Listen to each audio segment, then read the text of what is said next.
قال الله تبارك وتعالى في كلامه المجيد أعوذ بالله من الشيطان الرجيم بسم الله الرحمن الرحيم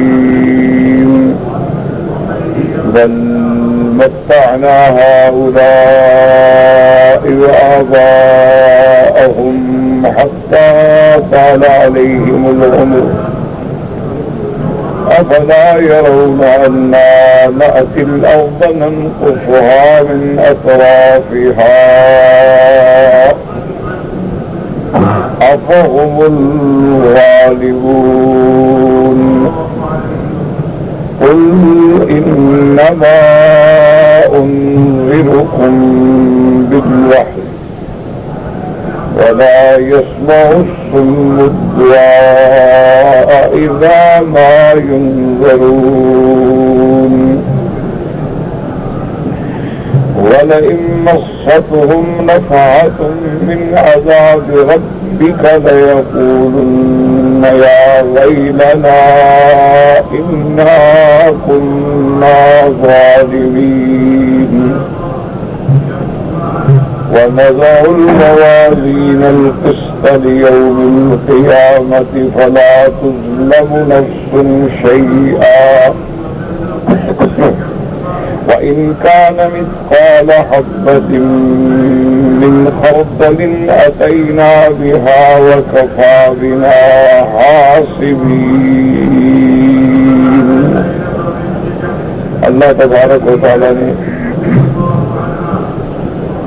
کلام مقدس کی ان آیات مبارکہ میں جو سورۃ الانبیاء کی آیات ہیں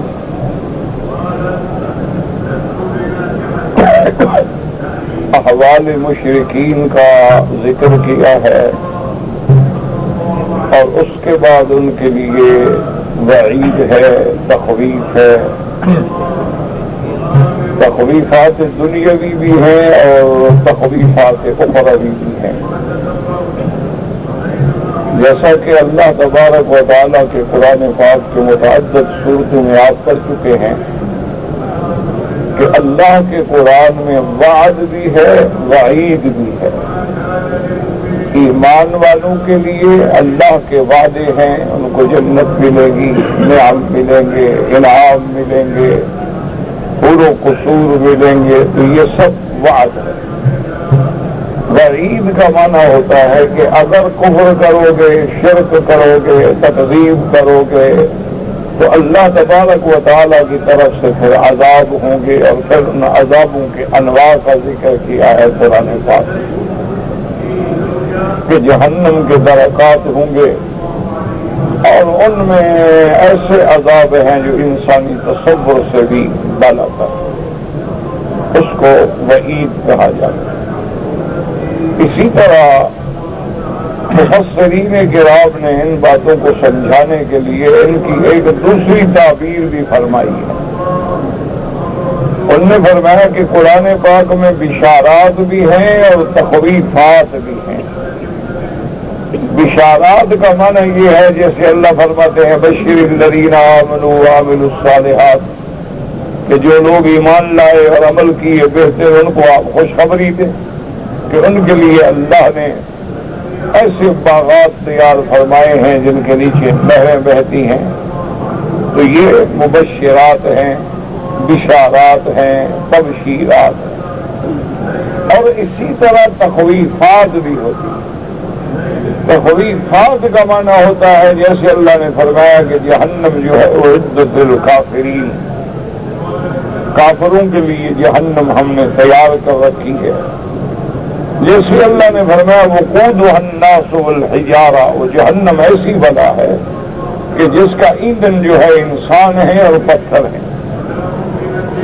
اسی طرح اللہ تبارک و تعالی نے فرمایا قرآن مقدس میں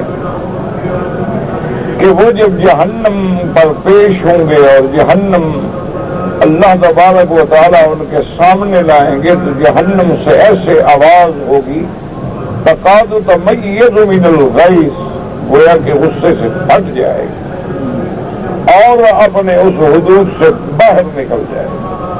تو یہ تخویفات. تو اس کو مفسرین کرام نے قرآن مقدس کے سمجھانے کے لیے اصطلاحات تفسیریہ میں فرمایا یہ تخویفات ہیں، اور پھر تخویفات جو ہیں اور وعید جو ہیں ان کی دو قسمیں ہوتی ہیں۔ بعض تخویفات ایسی ہوتی ہیں جن کا دنیا سے تعلق ہو کہ اللہ اپنے بندوں کو ڈراتے ہیں اور اس کی مثال جو ہے وہ دنیا کی پیش کرواتے ہیں۔ قُلْ سِيرُوا فِي الْأَرْضِ فَانظُرُوا كَيْفَ كَانَ عَاقِبَةُ الْمُكَذِّبِينَ۔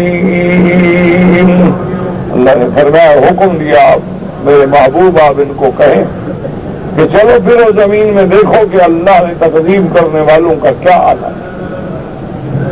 جیسے اللہ تبارک و تعالی نے فرمایا أَلَمْ تَرَ كَيْفَ فَعَلَ رَبُّكَ بِأَصْحَابِ الْفِيلِ، تو اصحاب الفیل پر دنیا میں عذاب آیا۔ اسی طرح اللہ تبارک و تعالی نے سابقہ قوموں کے ذکر فرمائے تو یہ تخویفات دنیاوی ہوتے ہیں کہ اگر تم تکذیب کرو گے، اگر تم نافرمانی کرو گے تو تمہارا انجام بھی قوم عاد و ثمود کی طرح ہوگا، قوم لوط قوم فرعون کی طرح ہوگا۔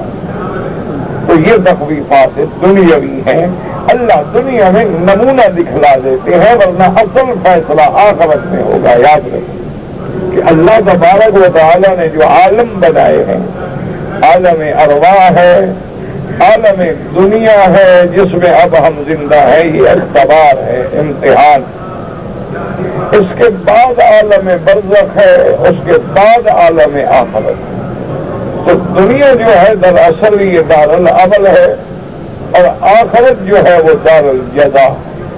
لیکن کبھی کبھی اللہ دشمنوں کی ہلاکت کا نمونہ دکھلا دیتے ہیں تاکہ لوگوں کا ایمان مضبوط ہو جائے کہ کہاں اکیلا موسیٰ علیہ السلام اور ہارون علیہ السلام، اور کہاں اس کے مقابلے پہ فرعونی قوتیں، اس کی طاقتیں، طاغوتی قوتیں، اس کے لشکر، اس کی منظم قوت، لیکن اللہ نے کیسے ان کو ہلاک و برباد کر دیا۔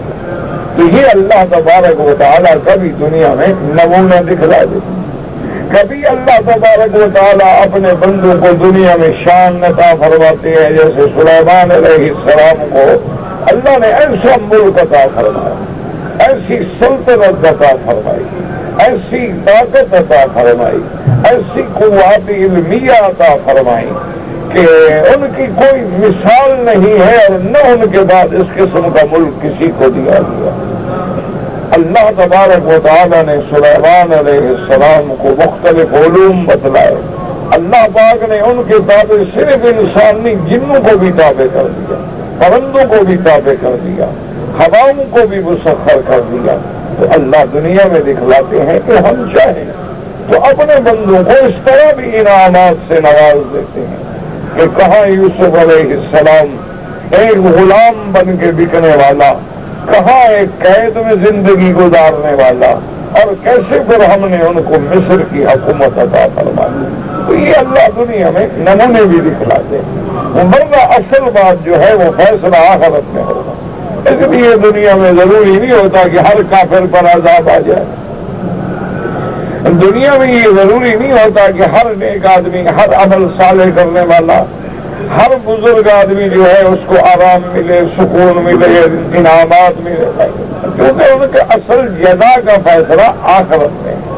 یہ تو محض ایک نمونہ ہے، ایک مثال ہے، تاکہ لوگ سمجھ سکیں کہ اللہ کی قدرتیں ہیں، وہ جب چاہیں، جیسا چاہیں، جتنا چاہیں، تو عز من تشاء وتذل من تشاء بیدک الخیر انک علی کل شیء قدیر۔ تو اس لیے ان کو کہا جاتا ہے تخویفات، تخویفات دنیاوی اور تخویفات اخروی۔ پھر اللہ تبارک و تعالی نے کفار کے احوال بیان کیے کہ کافروں نے حضور صلی اللہ علیہ وسلم کی تکذیب کی، کفار نے تمام انبیاء علیہم السلام کو جھٹلایا، تمام انبیاء علیہ السلام کے سامنے استہزاء کیا، انبیاء علیہمُ التسلیم کو ایذائیں پہنچائیں، اصحاب رسول کو تکلیفیں پہنچائیں، اور دلائل کے باوجود چمکتے ہوئے سورج کی طرح اسلام کی حقانیت کے باوجود وہ اسلام نہ لے آئے، تو کبھی کبھی اللہ ان کے اسباب بھی ذکر فرماتے ہیں کہ بھی آخر ایسا کیوں ہے کہ کافر ایسا کیوں کر رہے ہیں؟ ان کے سامنے حضور کی زندگی ہے، ان کے سامنے صداقت محمد مصطفیٰ ہے، ان کے سامنے عدالت محمد مصطفیٰ ہے، ان کے سامنے امانت محمد مصطفیٰ ہے، ان کے سامنے سیرت محمد مصطفیٰ ہے، ان کے سامنے صورت محمد مصطفیٰ ہے، پھر یہ آخر کیوں تکذیب پہ اڑے ہوئے ہیں؟ تو کبھی اللہ تبارک و تعالیٰ ان کے اسباب بھی بیان کرتے ہیں۔ اس لیے فرمایا بل متعنا ہؤلاء وآباءهم حتى طال عليهم العمر۔ اللہ نے فرمایا میرا مدنی صلی اللہ علیہ وسلم، ان کی تکذیب کی اصل وجہ یہ ہے کہ ہم نے ان کو، ان کے باپ داداؤں کو دنیا میں نفع کرانے کے لیے مہلت دی، وقت دیا، صدیاں گزر گئی، سینکڑوں سال گزر گئے، آرام میں ہے، دولت ہے، طاقت ہے، حتیٰ طال علیہم العمر، جب عمر زمانہ دراز گزر گیا تو اب یہ جو ہے بھول گئے اللہ کی طاقت، اب یہ بھول گئے اللہ کی قدرت کو، اس لیے یہ تکذیب پہ اڑ گئے کہ بھئی اگر ہم جھوٹے ہوتے تو اللہ ہمیں پکڑ لیتا، ہم اگر غلط ہوتے تو خدا ہمیں ہلاک کر دیتے، لیکن ہماری دیکھو باپ دادا صدیوں سے ہماری تو مکہ مکرمہ پر سرداری چلی آ رہی ہے، ہم مکہ مکرمہ کے وارث ہیں، مکہ مکرمہ کے مجاور ہیں، ہم بانی کعبہ ہیں، ہم حجاج کو سنبھالنے والے ہیں، اس لیے اللہ نے فرمایا کہ یہ لوگ جو ہیں ان کو اتنی مدت جو ذرا ڈھیل دی ہے اس ڈھیل میں یہ غرق ہو گئے، اس ڈھیل کے دھوکے میں آ کر یہ سب کچھ بھول گئے۔ اور اس کے بعد اب اللہ فرماتے ہیں فلا يرون انا نأتي الارض ننقصها من اطرافها افهم الغالبون۔ اللہ نے فرمایا میرے محبوب کیا یہ نہیں دیکھتے کہ انا ننقص الارض من اطرافها، کہ کیسے ہر طرف سے ہم زمین کو گھٹاتے جا رہے ہیں؟ اس کے معنی دو ہیں، ایک معنی وہ ہے جو جمہور مفسرین فرماتے ہیں کہ کیا انہوں نے غور نہیں کیا ہے کہ اسلام مغالب آتا جا رہا؟ کیا یہ غور نہیں کرتے کہ اسلام کتنا کمزور تھا کہ حضور صلی اللہ علیہ وسلم کے ساتھ چند صحابہ 13 سالہ محنت میں صرف 80 آدمی اسلام لائے، تو اتنی قلیل قوت ہے، لیکن یہ نہیں دیکھتے کہ اب کیسے ہم بڑھاتے جا رہے ہیں کہ وہ پیغمبر جب ہجرت فرماتے ہیں تو اکیلے ہیں، اور اگر حضور صلی اللہ علیہ وسلم صلح حدیبیہ کے موقع پہ تشریف لاتے ہیں تو 1500 کا لشکر آپ کے ساتھ ہے، اور اس کے بعد حضور صلی اللہ علیہ وسلم فتح مکہ پہ تشریف لاتے ہیں تو 10,000 کا لشکر آپ کے ساتھ ہے، اور حضور صلی اللہ علیہ وسلم جو وقت گزرتا جا رہا ہے اسلام پھیلتا جا رہا ہے کہ زمین سکڑتی جا رہی ہے، کیا مانا کہ کفر اب گھٹتا جا رہا ہے، اسلام پھیلتا جا رہا ہے۔ اس لیے اللہ نے فرمایا فلا يرون انا نأتي الارض ننقصها من اطرافها، اور بعض علماء فرماتے ہیں کہ اللہ نے جب زمین پیدا کی ہے تو زمین پہ سب سے زیادہ جو ہے وہ پانی ہے، اور زمین جو ہے وہ تھوڑا ہے، حتیٰ کہ بعض علماء طبقات الارض کو جاننے والے فرماتے ہیں کہ یوں سمجھ لیں کہ صرف 1/3 جو ہے وہ زمین ہے، باقی 2 حصے جو ہے وہ پانی ہے۔ تو اللہ نے فرمایا دیکھتے نہیں ہے کہ ہم زمین کو گھٹاتے جا رہے ہیں کہ سمندر بڑھتے آ رہے ہیں، پانی بڑھتے آ رہے ہیں، زمین سکڑتی جا رہی ہے، زمین کم ہوتی جا رہی ہے، تو جیسے اس سے ہم گھٹانے پہ قادر ہیں اس کو فنا کر دینے پر بھی قادر ہیں۔ لیکن جمہور مفسرین نے پہلا ترجمہ کیا کہ اسلام کا غلبہ اور کفر کا سکڑ جانا، کفر کا مٹ جانا، اسلام کا چھا جانا، کہ پہلے دیکھے آپ مکے میں کفار کا غلبہ ہے، پھر اسلام کا غلبہ آ گیا، طائف میں کفار کا غلبہ ہے، اسلام کا غلبہ آ گیا، عراق میں کفار کا غلبہ ہے، اسلام کا غلبہ آ گیا۔ اسی طرح مدینہ منورہ میں پہلے یہود ہیں، ان کا غلبہ ہے، پھر اسلام کا غلبہ آ گیا۔ اسی طرح آپ آگے جائیں، خیبر ہے، تبوک ہے، مدائن ہے، اسلام پھیلتا چلا گیا۔ اور صحابہ کے دور میں تو الحمدللہ ثم الحمدللہ کہ اسلام کی وسعت کا یہ عالم تھا کہ کسرا و کیسر مٹ گئے، اسلام پھیل گیا۔ اور اسی طرح سیدنا عثمان رضی اللہ تعالی عنہ کے زمانے میں اسلام ایک طرف اسپین تک پہنچا تھا اور دوسری طرف قازقستان تک پہنچا تھا۔ تو یہ اسلام کا پھیلنا اور کفر کا سفر جانا، اس کو اللہ تبارک و تعالی نے فرمایا افلا یرون انا نأتی الارض ننقصها من اطرافها۔ آگے استفہام ہے، افہم الغالبون، کیا کافر یہ سمجھتے ہیں کہ یہ غالب آ جائیں گے؟ کافر یہ سمجھتے ہیں کہ اسلام کو مٹا دیں گے؟ کافر یہ سمجھتے ہیں کہ دین اسلام کا نام ختم ہو جائے گا؟ اور یہ غلبہ فرمایا بالکل غلط ہے، یہی مغلوب ہوں گے، یہی ناکام ہوں گے، یہی نامراد ہوں گے۔ اسلام تو آیا ہی غالب ہونے کے لیے ہے، اسلام تو آیا ہی پوری دنیا پہ چھا جانے کے لیے ہے، اور اللہ اپنے نبی سے وعدہ پورا فرمائیں گے لِيُظْهِرَهُ عَلَى الدِّينِ كُلِّهِ وَكَفَى بِاللَّهِ شَهِيدًا۔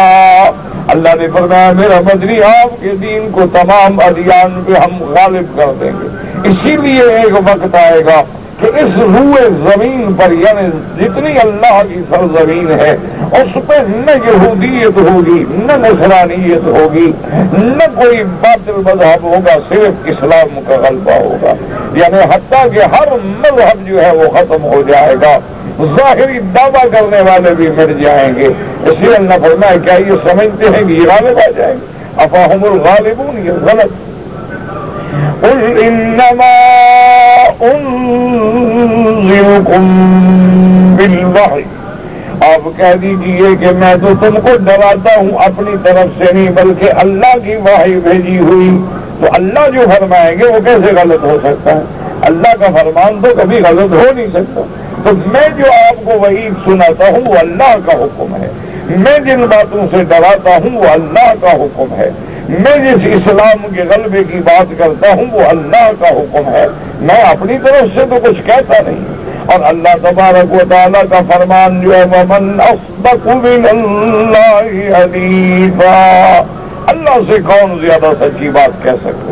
وَمَنْ أَصْدَقُ مِنَ اللَّهِ قِيلًا، اس لیے فرمایا آپ ان کو بتلا دیجئے کہ میں خود نہیں کہہ رہا، إِنَّمَا أُنذِرُكُمْ بِالْوَحْيِ، میں تم کو اللہ کی وحی کے ساتھ ڈراتا ہوں۔ لیکن اللہ نے فرمایا وَلَا يَسْمَعُ الصُّمُّ الدُّعَاءَ إِذَا مَا يُنذَرُونَ، لیکن ان کی مثال ایسی ہے جیسے بہرا کچھ نہیں سنتا ہے، یہ بھی حق سننے سے بہرے ہو چکے ہیں کہ جب ان کو ڈرایا جاتا ہے، جب ان کو وعید سنائی جاتی ہے، جب ان کو تخویفات بتلائی جاتی ہیں تو ان کی کیفیت ایسے ہو جاتی ہے کہ جیسے بالکل بہرے ہیں، انہوں نے کچھ سنا بھی نہیں ہے۔ لیکن اللہ نے فرمایا میرا محبوب ان کی قوت طاقت کے باوجود حالت یہ ہے وَلَئِن مَسَّتْهُمْ نَفَحَةٌ مِّنْ عَذَابِ رَبِّكَ لَيَقُولُنَّ يَا وَيْلَنَا إِنَّا كُنَّا ظَالِمِينَ۔ اللہ نے فرمایا میرا محبوب ان کا غرور کا عالم یہ ہے، اس کے باوجود اندر سے یہ ایسے بوٹے اور ایسے کمزور ہیں۔ وَلَئِن مَسَّتْهُمْ نَفَحَةٌ مِّنْ عَذَابِ رَبِّكَ، اگر ان مکذبین کو، ان کافرین کو ہم تھوڑا سا تیرے رب کا عذاب کا تھوڑا سا ذائقہ چکھا دیں، ذرا سا بھی ان پہ عذاب ڈالے نا، ذرا سا ان پر جب ہماری پکڑ آتی ہے پھر چیختے ہیں لَيَقُولُنَّ يَا وَيْلَنَا، پھر یہ خود کہتی ہیں کہ ہائے ہلاکت، ہم نے اپنے جانوں پہ خود ظلم کیا ہے، ہم نے پیغمبروں کی بات نہ مانی، ہم نے اللہ کی بات نہ سنی، ہم نے اللہ کے فرامین پر عمل نہ کیا۔ اللہ نے فرمایا حالت تو ان کی یہ ہے کہ ذرا سی پکڑ آ جائے تو پھر ان کا سارا غرور مٹ جاتا ہے۔ اب دیکھو فرعون کا کتنا دماغ تھا، لیکن ذرا سا پانی میں غوطہ لگا تو کہتے آمنت برب موسیٰ و ہارون، میں ایمان لے آیا۔ اسی طرح قارون کو جب زمین نے پکڑا، لیکن جب عذاب آ جائے تو پھر ایمان لانا فائدہ نہیں پہنچاتا۔ اس لیے اللہ فرماتی ہے کہ جب ان کافروں کو ہم نفحت ذرا سا عذاب، وَلَئِن مَسَّتْهُمْ مس کرنا، ایک ہوتا ہے بالکل لگ رہے گا مس کر، ذرا سا بھی ان کو عذاب اللہ کا چھو لے نا، کیوں یہ دنیا کا عذاب تو ویسے بھی تھوڑا سا ہے، اصل عذاب تو آخرت کا ہے۔ وَلَئِن مَسَّتْهُمْ نَفْحَةٌ مِّنْ عَذَابِ رَبِّكَ لَيَقُولُنَّ يَا وَيْلَنَا إِنَّا كُنَّا ظَالِمِينَ۔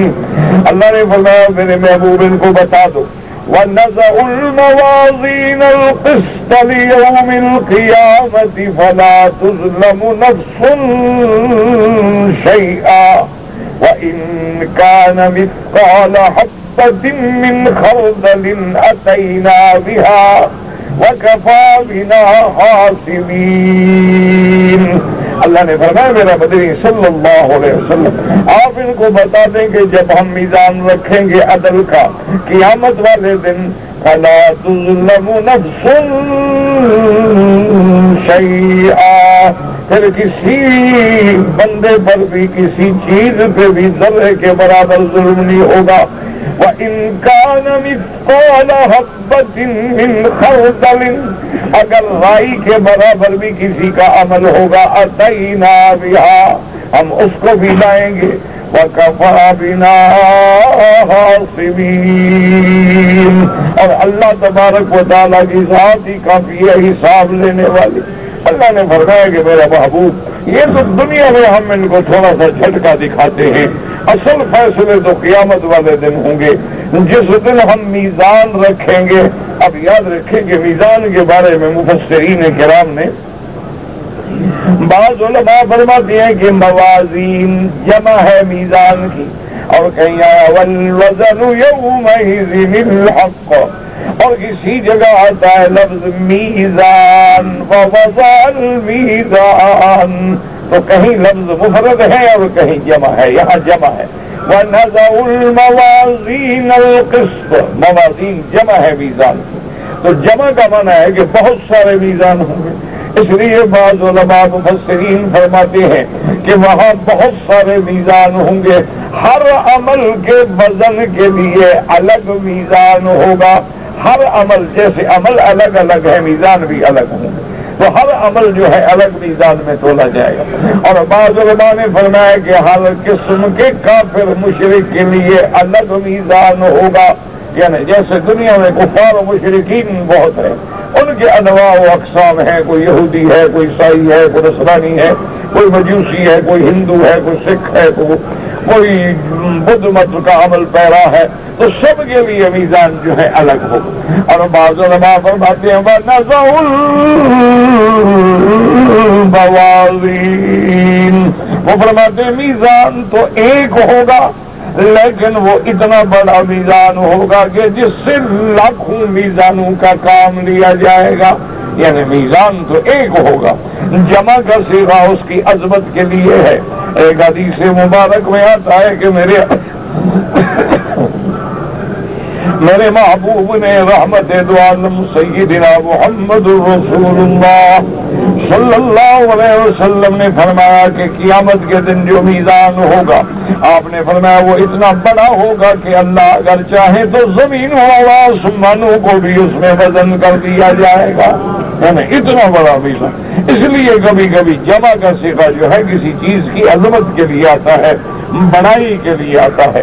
اس لیے فرماتے ہیں وَنَزَعُ الْمَوَازِينَ الْقِسْطَ، اور یاد رکھیں اسی طرح حدیث مبارک میں آتا ہے کہ اس میزان پہ ایک فرشتہ کھڑا ہوگا جو وزن کے لیے پابند ہوگا.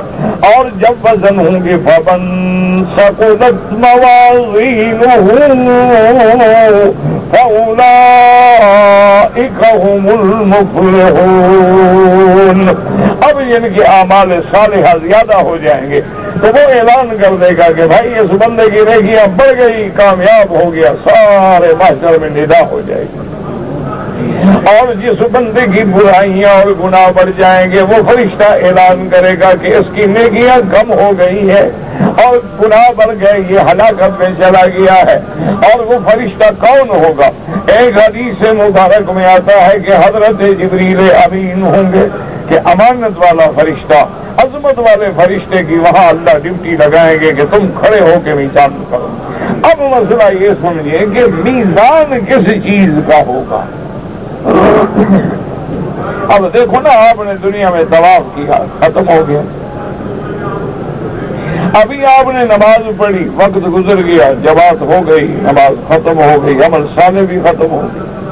کسی نے برا کام کیا، آخر 5 منٹ، گھنٹہ، 2 گھنٹے ختم ہو گیا. تو وزن کیا ہوگا؟ قیامت والے دن کیا چیز تولی جائے گی؟ یہ مسئلہ ہے جو علماء میں زیر اختلاف ہے کہ اللہ فرماتے ہیں کہ میزان ہوگا اور بالکل ایمان ہے کہ ہوگا، کیونکہ قرآن نے کئی مقامات پر فرمایا ہے کہ میزان ہوگا.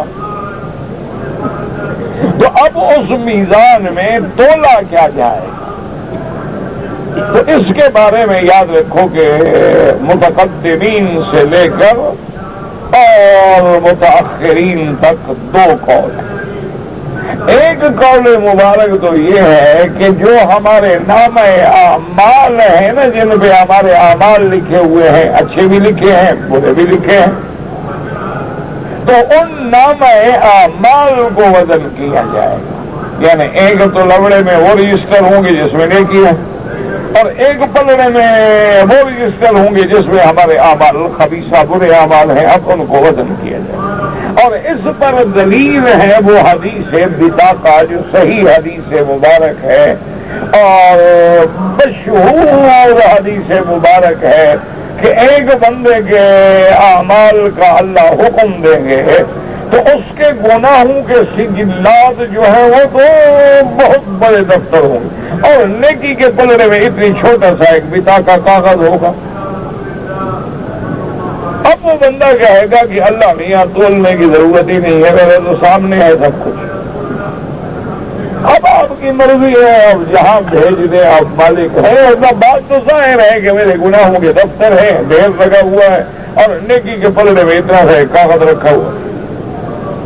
اللہ فرمائے گا نہیں میرے بندے، میں کبھی ظلم نہیں کرتا اپنے بندوں پہ، میں ظلم سے پاک ہوں، عدل ہوگا.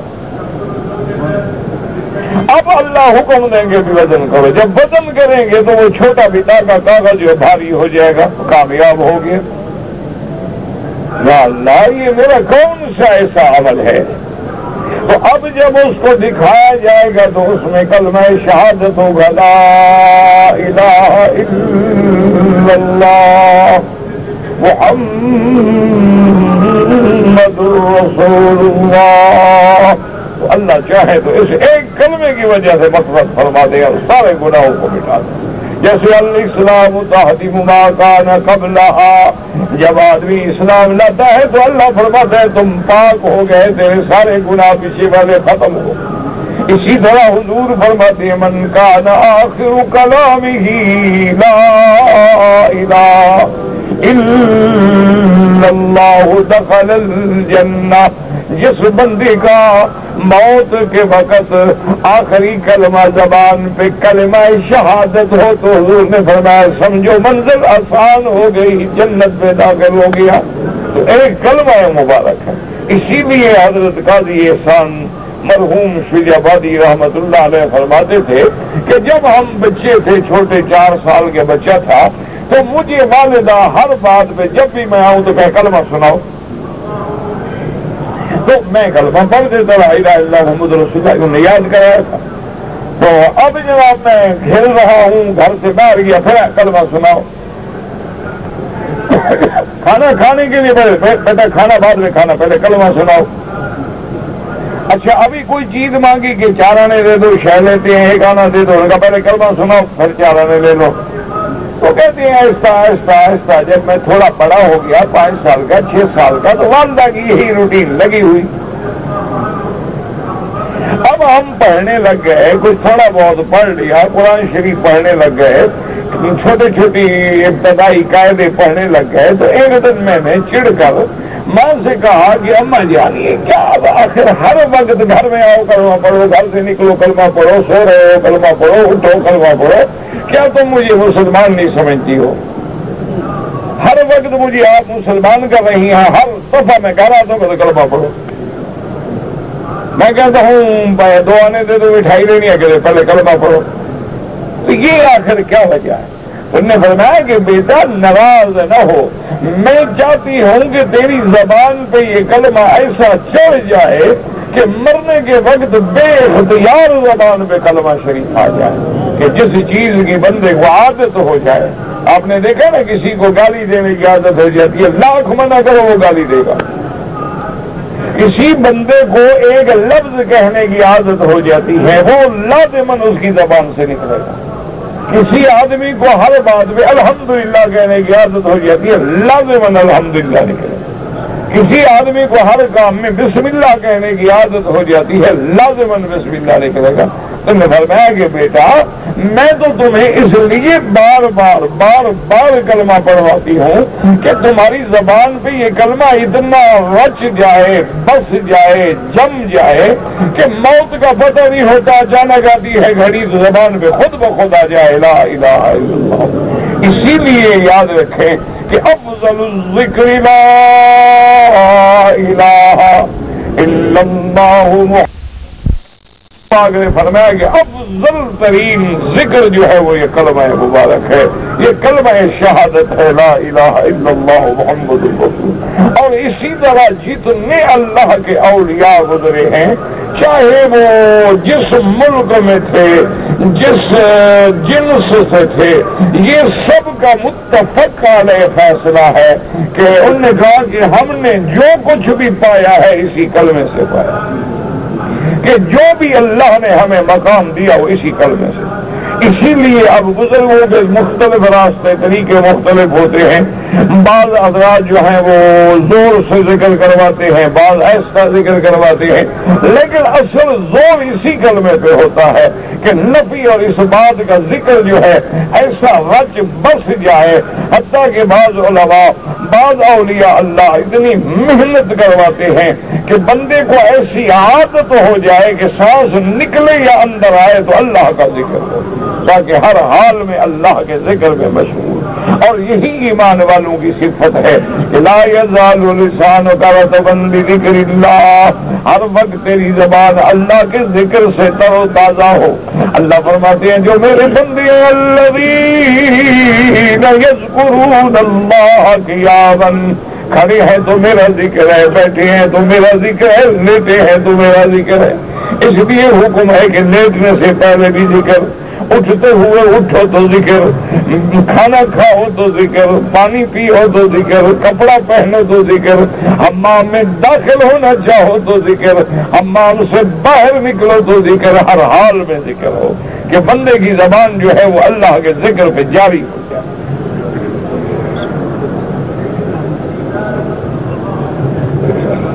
اس لیے بعض علماء نے فرمایا اب مسئلے کو سمجھو کہ بھی عمل کیا ہوگا، تولا کیا جائے گا. انہوں نے کہا کہ قیامت والے دن جب نامہ اعمال ہمارے پیش ہوں گے، ہر بندے کو نامہ عمل ملے گا، اور کرامن کاتبین نے جو لکھا ہے وہ سارے کا سارا محفوظ ہے، اس کو وزن کیا جائے. ایک حدیث مبارک بتا کا اسی کی تائید کرتی.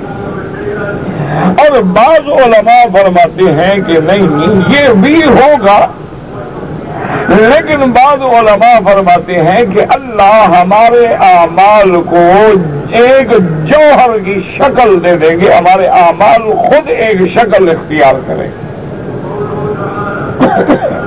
اچھے اعمال اچھی شکل میں، برے اعمال بری شکل میں.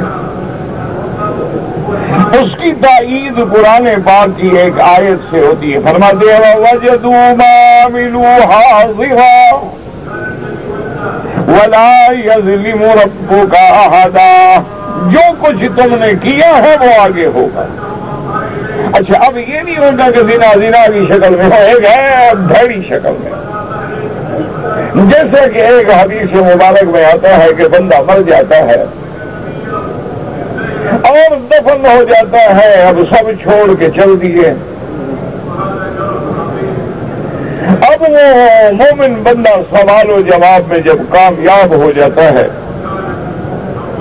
اور اللہ کے فرشتے اس کو کہتے ہیں کہ بھئی نم کا نومت العروس، سب سو جاؤ بیٹھی نیند، جنت کی طرف کھڑکیاں بھی کھل جاتی ہیں، کچھ دیر گزرتی ہے کہ بڑی خوبصورت شکل میں آدمی آتا ہے، وہ اس سے بڑی پیاری پیاری باتیں کرتا ہے، کہتا ہے تم کون ہو یار، میں نے تو تمہیں نہیں پہچانا۔ وہ کہتے ہیں انا عملک الصالح، میں انسان نہیں، میں تیرا فلاں نیک عمل ہوں، اللہ نے اس شکل میں بھیجا ہے کہ میرے بندے کو جا کے تسلی دو تاکہ اکیلا پڑا ہے، اداس ہے، پریشان ہے۔ تو اس لیے فرمایا، اور اسی طرح آدمی قبر میں ہے، دیکھتا ہے کہ سانپ ہیں، بچھو ہیں، زہریلے جانور ہیں، بلائیں آ رہی ہیں کھانے کے لیے، وہ اس کے وہی بھڑے عمل ہیں جو اس شکل میں آ جاتے۔ اس کی تائید ایک اور حدیث مبارک میں بھی ہوتی ہے کہ قیامت والے دن یوم محشر میں جب سیدنا ابراہیم الخلیل علیہ السلام کے والد آزر کو فرشتے جہنم میں لے جائیں گے، تو سیدنا ابراہیم الخلیل اللہ کی درگاہ میں عرض کریں گے کہ یا اللہ، میرے لیے تو بہت بڑی رسوائی ہے کہ میرا باپ ہے اور جہنم میں جا رہا ہے۔ اللہ فرمائیں گے کہ خلیل نیچے دیکھو، جب دیکھیں گے سر اٹھائیں گے تو وہ ایک جانور کی شکل اختیار کرتا ہے۔ اللہ فرمائیں گے کہ کافر اور مشرک کو جہنم سے نہیں چھوڑا جا سکتا، میرا فیصلہ کبھی نہیں بدلتا، لیکن ہم نے اس کو ایک جانور کی شکل دے دی، اب کوئی پہچانے گا نہیں کہ آزر ہے کون ہے۔ اس لیے بعض علماء فرماتے ہیں کہ وہاں ہمارے اعمال جو ہیں وہ ان کو ایک جوہر کی شکل دے دی جائے گی، اعمال صالحہ کو اچھی چیزوں کی شکل، اعمال سیئہ کو بری چیزوں کی شکل دے کر اللہ تبارک و تعالیٰ پھر ان چیزوں کا وزن ہوگا۔ اور بعض مفسرین کرام نے فرمایا کہ دونوں احادیث مبارک اور آیات قرآنی حق ہے کہ کہیں اللہ اعمال کو بھی جوہر بنا دیں گے اور کسی جگہ وہ اعمال کے نامہ اعمال بھی تو لے جائیں گے، کیونکہ جیسے قرآن میں آتا ہے نا کہ حدیث قیامت والے دن بعض کافر جو ہیں وہ قیامت میں بھی اپنی عادت کے مطابق کہیں گے کہ یا اللہ، ہم نے تو کوئی شرک نہیں کیا، کوئی گناہ شنا نہیں کیا، ایسے فرشتوں نے لکھ دیا۔ بھائی اللہ کے فرشتے معصوم ہے نا، کہ جی معصوم ہیں، لیکن ہے تو فرشتے، نہ انسان تو نہیں ہے، نہ ہماری جنس سے نہیں ہے، نہ ہم نے ان کو کبھی دیکھا، نہ لکھتے دیکھا، نہ شکل دیکھی، یہ کیسے گواہ ہے بھائی؟ یا اللہ، ہمارا تو ہماری جنس کا کوئی گواہ ہو۔ اب اللہ فرمائیں گے الیوم نختم علی افواہہم، اليوم نختم على أفواههم وتكلمنا أيديهم وتشهد أرجلهم بما كانوا يكسبون۔ اللہ حکم دے دیں گے فرشتے اس کی زبان پہ مہر لگا دو، بند کر دو زبان سے، اور پھر اللہ حکم دیں گے اس کے ہاتھوں کو کہ تم گواہی دو تم نے کیا کیا گناہ کیا ہے، پاؤں کو حکم دیں گے گواہی دو، فخذ کو حکم دیں گے گواہی دو۔ تو اب بندے کے تمام اعضاء و جوارے جو ہیں وہ سب گواہی دیں گے، سب بول رہے ہیں ہم نے یہ کیا، ہم نے یہ کیا، ہم نے یہ کیا، ہم نے۔ اب وہ پریشان کر رہا، اب جب اس کی زبان کھلے گی تو وہ حیران ہوگی، ان سے کہے گے یار تم بھی میرے خلاف گواہ بن گئے۔ وقالوا لجلودهم لم شهدتم علينا قالوا انطقنا الله الذي انطق كل شيء۔ اب وہ کہیں گے کہ ہائے تم کیوں وہ گواہی دے رہے ہو؟ کہیں گے بدبخت ہم کیا کریں، جس اللہ نے زبان کو بولنے پہ مجبور کر دیا اسے ہمیں بھی مجبور کر دیا، ہم کیا کر سکتے ہیں؟ تو اس لیے ہمیشہ یاد رکھیں، آج بھی دیکھیں نا کہ دنیا میں انسانی عقل اتنی ترقی کر گئے ہیں کہ ڈی این اے ٹیسٹ سے پتہ کر لیتے ہیں کہ یہ اس بندے سے ملتا ہے یا نہیں ملتا۔ صرف بال مل جائے تو وہ ڈھونڈ لیتے ہیں کہ یہ اس بندے سے ملتے ہیں کہ نہیں ملتے۔ کوئی کھال کا ایک انچ ٹکڑا مل جائے تو ڈھونڈ لیتے ہیں، مادہ منویہ کے پانی مل جائے اس سے بھی ڈھونڈ لیتے ہیں۔ اگر انسانی عقل ایسی چیزیں ڈھونڈ لیتی ہے، جو خالق ہے وہ ان اعضاء کو بولنے میں مجبور نہیں کر سکتا کہ کوئی یہ کہے جی ہاتھ کیسے بولے گا، کوئی یہ کہے کہ جناب پاؤں کیسے بولے گا، زبان کیسے بولتی ہے؟ زبان کو تم نے بولنا سکھلایا، زبان بھی تو ایک ٹکڑا ہے، ایک گوشت کا لوتھڑا ہے، تو جو اللہ اس کو بولنا سکھلا سکتے ہیں وہ سارے بدن کو سکھلا سکتے ہیں۔ تو اس لیے میزان بھی حق ہے، اور نام اعمال یا اعمال کو جواہر کی شکل دی جائے گی۔ اسی طرح ایک دن حدیث مبارک میں آتا ہے، سیدہ عائشہ صدیقہ رضی اللہ تعالی عنہا نے حضور پاک صلی اللہ علیہ وسلم سے سوال کیا، ہمیں تو میرا بھائی آخرت کا فکر ہی نہیں ہے نا، ہمیں تو بس دنیا اور دنیا اور دنیا اور دنیا اور دولت اور پیسہ، وہ حرام سے ملے، وہ جوئے سے ملے، وہ منشیات سے ملے، مخدرات سے ملے، وہ لوگوں کے قتل سے ملے، چوری سے ملے، ڈاکے سے ملے، بس پیسہ ملے۔ اب دیکھیں سیدہ عائشہ صدیقہ رضی اللہ تعالی عنہا نے عرض کیا کہ یا رسول اللہ صلی اللہ علیہ وسلم، جب قیامت ہوگی تو لوگ اپنے اہل عیال، اپنے بیٹا بیٹی، بچے بچیاں، بھائی دوست احباب، ان کو بھی خیال کریں گے، ملیں گے، ڈھونڈیں گے۔ تو حضور پاک نے فرمایا کہ ہاں عائشہ ایسے ہوگا، لیکن 3 مقام ایسے ہیں کہ جہاں ہر آدمی کو صرف اپنی فکر ہوگا، وہ سب کچھ بھول جائے گا۔ اس 3 اوقات میں اس کو ماں سوائے اپنی نجات کے اور کوئی نہ بیٹا یاد ہوگا، نہ باپ یاد ہوگا، نہ دوست یاد ہوگا۔ اسی کو قرآن نے فرمایا، یوم یفر المرء من اخیہ وامہ وابیہ وصاحبتہ وبنیہ لکل امرئ منہم یومئذ شأن یغنیہ۔ اللہ نے فرمایا ایسا دن ہوگا، یوم یفر المرء من اخیہ، بھائی بھائی سے بھاگے گا، ماں سے بیٹا بھاگے گا، باپ سے بیٹا بھاگے گا، شوہر بیوی سے بھاگے گا، بیوی شوہر سے بھاگے گی، دوست دوست سے بھاگے گا۔ تو حضور نے فرمایا کہ 3 مقام ایسے ہیں کہ جہاں کوئی کسی کو نہیں دیکھے گا، نہ یاد کرے گا، اپنی میں پڑا ہوگا۔ تو بی بی عائشہ نے پوچھا یا رسول اللہ وہ کون سا وقت ہوگا؟ فرمایا ایک تو وہ وقت ہوگا جب میزان ہوگا اعمال کا، ہر کسی کو اپنی پڑی ہوگی، اس وقت کوئی یاد نہ، اس وقت بھائی یاد ہوگا، نہ باپ، نہ بیٹا، نہ استاد، نہ تعلق، نہ کسی قسم کا عہد کہ اللہ جانے میرا کیا نتیجہ نکلا۔ اور فرمایا اس وقت جب اللہ تبارک و تعالیٰ کا صحیفے کا حکم دیں گے، جب نامہ عمل تقسیم کیے جائیں گے، مومنوں کو داہنے ہاتھ میں ملیں گے اور کافروں کو بائیں ہاتھ میں، اس وقت بھی کوئی کسی کو یاد نہیں کرے گا۔ جب صحائف تقسیم ہوں گے تو فرمایا یہ دوسرا وقت ہوگا قیامت میں کہ کوئی کسی کو یاد نہیں کرے گا، سب اپنے اپنے فکر میں پڑے ہوں گے، سب کو اپنا لگا ہوگا کہ اللہ جانے مجھے کیا ملتا ہے، میرا نام عمل کیا ہوتا ہے، اور ملتا ہے تو میرے اس میں کیا ہے۔ یہ 2 مقام، اور تیسرا مقام حضور پاک نے فرمایا عائشہ جب لوگوں کو پل صراط سے گزارا جائے گا، پل صراط پہ گزریں گے تو کوئی کسی کو یاد نہیں کرے گا، ہر آدمی کے زبان میں بس یہی دعا ہوگی اللہم سلم اللہم سلم، کہ یا اللہ بس مجھے سلامتی سے پار اتار دے، یا اللہ مجھے سلامتی سے اس سے گزار دے۔ اس وقت وہ کسی کو یاد نہیں کرے گا۔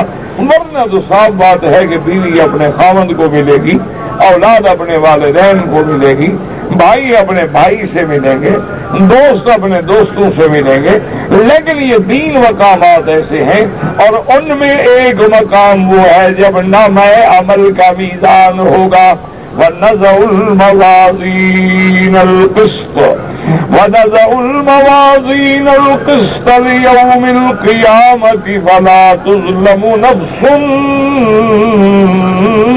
شَيْئًا۔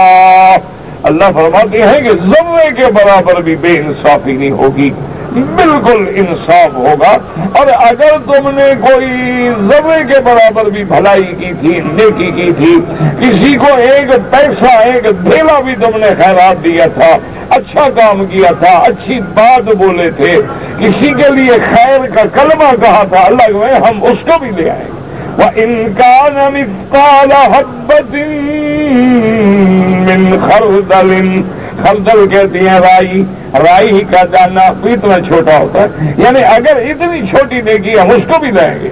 اور میں وَكَفَىٰ بِنَا حَاسِبِينَ، اور اللہ تبارک و تعالی کافی ہے حساب لینے کے لیے۔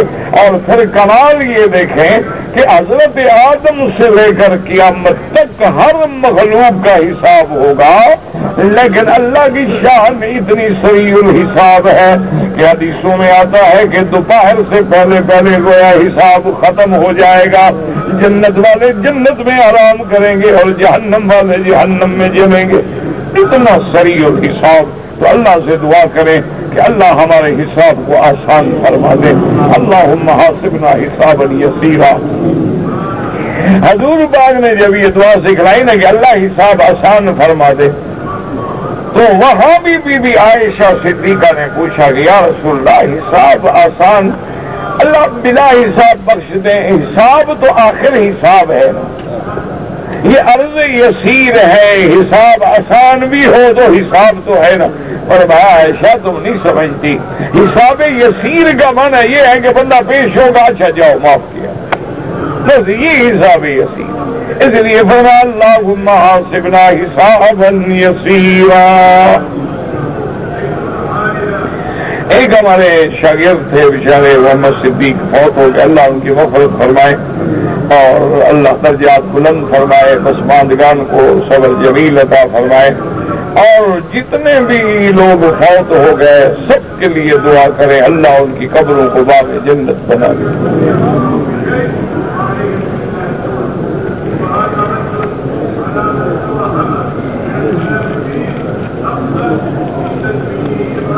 ایک آدمی نے ٹریکٹر خریدا ہے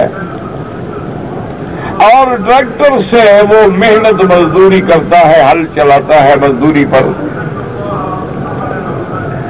تو اب ٹریکٹر کی قیمت بھی زکوٰۃ میں شامل ہوگی یا صرف آمدنی پہ زکوٰۃ ہوگی؟ یاد رکھو کہ آلات جو ہیں، ٹریکٹر ہے، ٹیوب ویل ہے، زرعی مشین ہے اور چیزیں، ان آلات پہ زکوٰۃ نہیں ہوتی، ان سے جو آمدنی آئے گی اس کا حساب ہوگا سال کے بعد، کہ اب اس کی آمدنی جو ہے سال کے بعد تمہارے بیوی بچے خرچہ علاج معالجے کے بعد جو پیسہ نفع بچا ہے تمہارے پاس اس میں حساب کر کے 2.5% زکوٰۃ دو گے۔ اب آپ نے 3 دکان بنائے ہیں، اب ان کی 2000 کرایہ ہے، 6000 کرایہ ہو گیا، تو اب دکان کی قیمت تو 2 لاکھ ہے، تو دکان کی قیمت کو زکوٰۃ میں شامل نہیں کیا جائے گا، اس کی جو آمدنی ہوگی اس کا حساب ہوگا۔ اسی طرح جتنے آلات ہوتے ہیں، بعض درزی ہے، مشینیں ہیں، بعض مشینیں بڑی قیمتی ہوتی، 50-50 ہزار لاکھ روپے کی ایک مشین ہے، لیکن مشین کی قیمت میں زکوٰۃ نہیں ہوتی، زکوٰۃ اس آمدنی پہ ہوتی ہے جو تمہیں نفع ہوتا ہے، اور پھر سارے سال کا حساب جوڑ کر کہ میرا سال میں مثلا 1 لاکھ آمدن ہے اور میرا خرچہ جو ہے وہ 60,000 ہے، باقی 40,000 اس پہ میں رکھا۔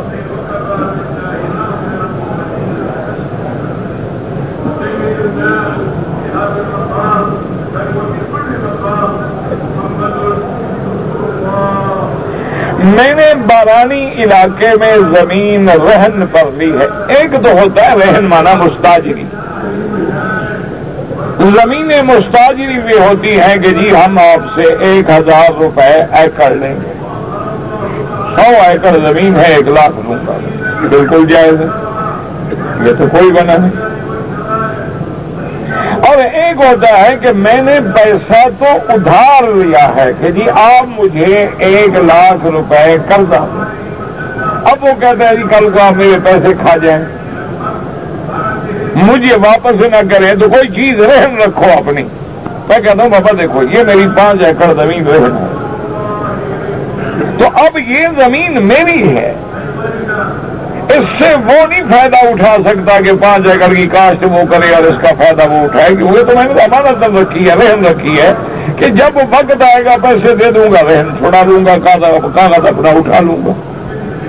تو ایک رہن کا یہ طریقہ ہے, اور اس سے پھر وہ زمین جس نے رہن رکھی ہوئی ہے وہ فائدہ نہیں حاصل کر سکتا. کیوں؟ مثلا قرضہ لیا میں نے 1 لاکھ, زمین رہن رکھی 5 ایکڑ. 5 ایکڑ سے وہ ہر سال 5000 کماتا ہے. 5 سال کے بعد اس نے 25,000 کما لیے. یہی تو سود ہے. تو اس لیے ہمیشہ ایک ہے مستاجری پر زمین دینا. جیسے ہمارے ملکوں میں رواج ہوتا ہے کہ بھئی 5,000 10,000, آج کل تو بعض علاقے ہیں جہاں 20,000 روپے ابھی قلعے کی مستاجری ہے, کہیں 15,000 ہے, کہیں 13,000 ہے, کہیں 5,000 ہے. جیسے جیسے علاقہ ہے. بعض علاقے جو ہیں وہ کپاس کے ہیں, بعض علاقے جو ہیں وہ گنے کے ہیں, بعض علاقے جو ہے ان میں یہ بڑی فصلیں نہیں ہوتی ہیں, چھوٹی فصلیں ہوتی ہیں, تو وہ جائز. واللہ عالم. میرا بھائی عمرہ کرنے والے پر یہ نہیں کہ عمرہ کرنے سے حج فرض ہو جائے, یہ غلط دماغ میں بیٹھا ہوا ہے لوگ. عمرہ ہے, حج. اب مثلا ایک آدمی ابھی انشاءاللہ سفر میں جب عمرہ کھلے گا عمرے پہ آئے, ضروری تو نہیں کہ سال بیٹھا رہے حج کرے. عمرے پہ آیا عمرہ کرے چلا جائے, جب اللہ توفیق دے حج پہ آئے. یہ بات اس لیے کی جاتی ہے کہ مثلا میں آیا ہوں بالکل اشہر حج کے مہینوں میں نے عمرہ کر لیا ہے اور پہلے میں نے حج نہیں کیا ہوا, تو اب چونکہ استطاعت بھی ہے کہ 100-150 ریال کے خرچے سے میں حج کر سکتا ہوں, تو علماء فرماتے ہیں اب یہ حج کریں, کیونکہ اللہ نے مکے میں پہنچا دیا ہے, حج کے مہینے ہیں اور آگے اس کا کوئی خاص خرچہ بھی نہیں ہے. پیدل چلا جائے آدمی تو 50 ریال میں حج کر لیں. اچھا بسوں میں بھی جائے تو زیادہ سے زیادہ کیا لگے گا, 100 ریال لگ جائے. ورنہ عمرہ کرنا الگ چیز ہے اور حج کرنا الگ چیز, اور حج بھی زندگی میں ایک دفعہ فرض ہے, کوئی ہر سال فرض نہیں. باقی اللہ نے تیرے مقدر میں 100 حج لکھا ہے, تو کرے گا. اللہ نے تجھ سے 50 دفعہ لبیک کہلوایا ہے تو 50 حج کرے گا. لیکن فرض حج جو ہے وہ زندگی میں ایک دفعہ ہے. جیسے کہ حضور پاک نے جب حج کا فرضیت کا اعلان فرمایا تو ایک صحابی کھڑے ہوئے, انہوں نے کہا لکل عام یا رسول اللہ, کیا ہر سال حج کرنا ہوگا؟ فسکت رسول اللہ صلی اللہ علیہ وسلم, حضور خاموش ہو گئے. اس نے پھر پوچھا, حضور خاموش ہو گئے. اس نے پھر پوچھا, حضور خاموش ہو گئے. حضور نے فرمایا اللہ کے بندے, اگر میں کہہ دیتا کہ ہر سال تو شاید اللہ کو بات میری قبول ہو جاتی, ہر سال حج فرض ہو جاتا, کون میری امت میں ہر سال حج کر سکتا؟ لہذا اللہ نے پوری زندگی میں ایک دفعہ حج رکھا ہے, اور وہ بھی ان کے لیے رکھا ہے کہ من استطاع الیہ سبیلا, کہ اپنے گھر کے تمام خرچے کے بعد مکہ مکرمہ آنا جانا خرچہ سارا انتظام ہے, امن ہے, راستہ کھلا ہے, کوئی رکاوٹ نہیں ہے, صحت ہے, تندرستی ہے, پیسہ ہے, اب حج پر. تو اس لیے یہ نہ ملایا کریں عمرے کو حج کے ساتھ. طواف زیارت میرا بھائی آپ تو ساری زندگی کر سکتے ہیں. طواف زیارت اگر خدا نہ کرے کسی کا رہ گیا ہے تو اب بھی کر لے, کل کر لے, مہینے کے بعد کر لے.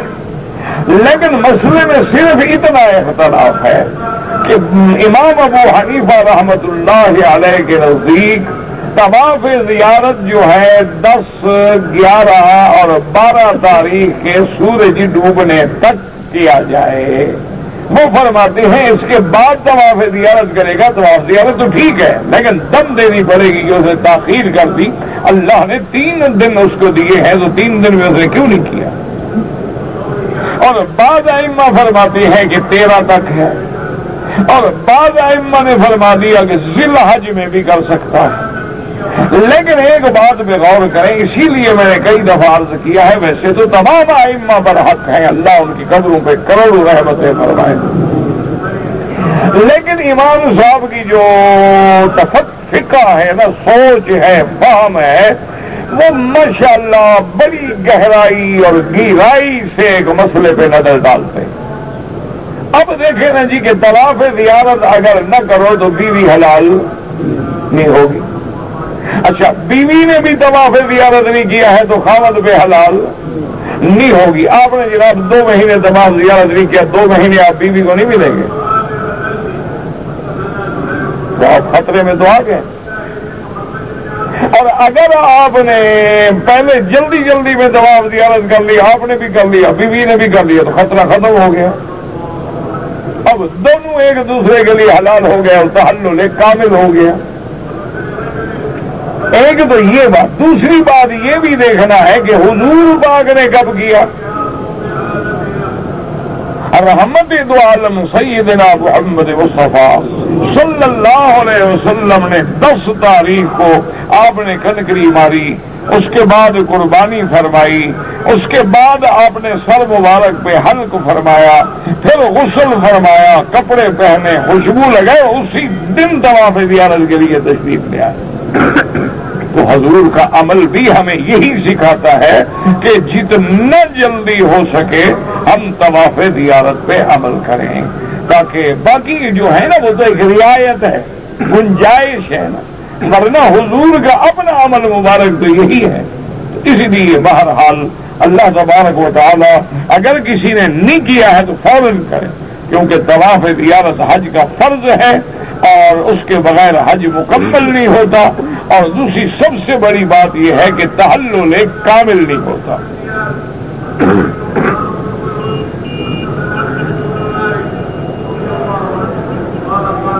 میرا بھائی ہے, کار کمپنی میں کام کرتا ہے. اگر وہ کسی دوسری کمپنی کو تھوڑا بہت بزنس دے کر کمیشن لے, بالکل ناجائز ہے. جس کمپنی کی آپ کام کرتے ہیں, جس سے آپ تنخواہ لیتے ہیں, کام دوسروں کو دے رہے ہیں, تنخواہیں ہم سے لے رہے ہیں, یہ تو خیانت ہے, یہ کمیشن تھوڑا ہے, بالکل ناجائز. ہاں اچھا, اگر یہ ہے کہ فرض محال آپ کا کمپنی سے معاہدہ ہے 8 گھنٹے کی ڈیوٹی, آپ روزانہ دیانتداری سے 8 گھنٹے ڈیوٹی کرتے ہیں, شام کو آپ 2 گھنٹے کہیں پارٹ ٹائم کرتے ہیں, تو کوئی مسئلہ نہیں, وہ تو آپ اپنی چھٹی کے اوقات کو استعمال کر رہے ہیں. لیکن جو معاہدہ آپ کا کمپنی کے ساتھ ہے, اس وقت میں آپ میں کوئی بددیانتی نہیں کر سکتے. اچھا, اس چھٹی کے وقت میں یہ نہیں کر سکتے لوگوں کو اور کمپنیوں کا راستہ دکھلاؤ. آپ کام کریں, اپنی تنخواہ لیں, لیکن یہ نہیں کہ کام اپنی کمپنی کو دینے کے بجائے لوگوں کو دیتے رہیں. یہ بالکل خیانت ہے اور شریعت میں ناجائز ہے. جس کمپنی نے آپ کو روزگار دی ہے, آپ ان کے لیے بہتری سوچیں, ان کے لیے خیر سوچیں, آپ ان کے لیے نمک حلال بنے. یہ تو نہ ہو کہ تنخواہیں آپ ان سے لیں, ویزا ان کا لیں, مراعات ان سے لیں, اور فائدے جو ہیں آپ دوسروں کو پہنچائیں کہ اس کمپنی کا تو میں ملازم ہوں, وہ تو کمیشن دیں گے نہیں, زیادہ کام دوسرے کو بھیجو. یہ بہت بڑی زیادتی ہے.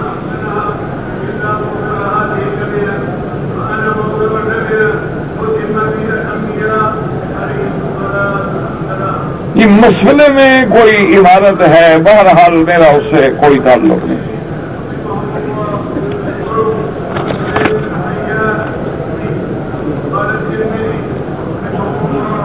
اللہ میاں بول, کہ بھائی کس زبان میں لکھتے ہو, جب پڑھا نہیں جاتا میں کیا جواب دوں. یہ ہم لکھتا بھی ہمیشہ ہے, لیکن کوئی زبان ایسا لکھتا ہے کہ خدا جانے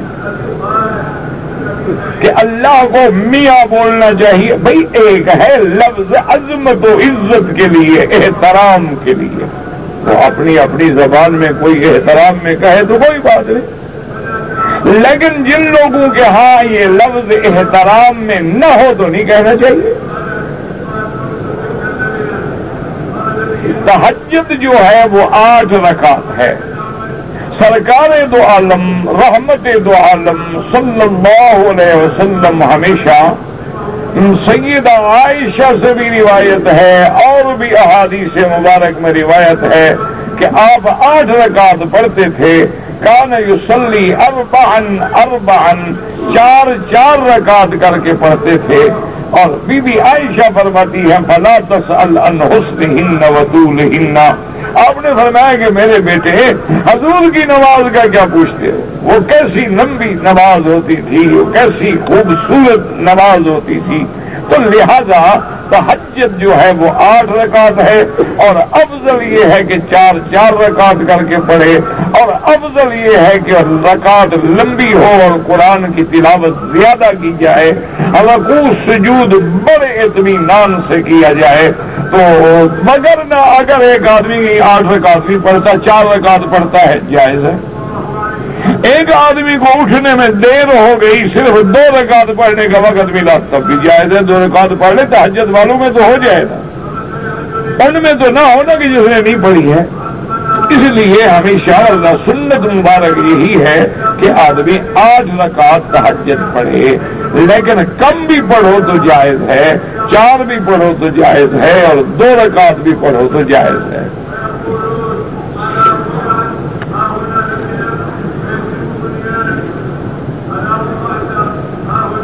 اگر ایک عورت کا ایام حیض ہیں، 8 دن گزر گئے لیکن پھر بھی حیض بند نہیں ہوتا، تو احتیاط یہ ہے کہ 2 دن مزید گزار لے۔ 10 دن کے بعد بھی اگر خون آ رہا ہے تو وہ حیض نہیں ہوگا، وہ بیماری ہو، وہ استحاضہ ہوگا، اس میں نماز پڑھے، غسل کر کے نماز پڑھے، روزہ رکھے، ہر چیز حلال ہے۔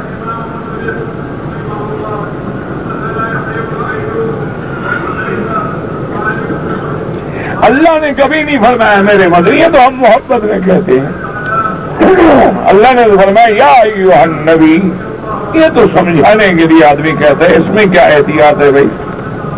حضور مدنی نہیں ہے، نہ مکی ہے، نہ مدنی ہے، عجیب بات ہے۔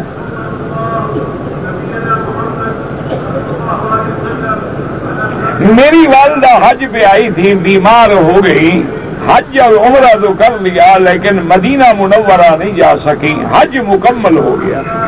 مدینہ منورہ کی حاضری کا حج سے تعلق نہیں ہوتا، اگر اللہ نصیب کرے تو سبحان اللہ۔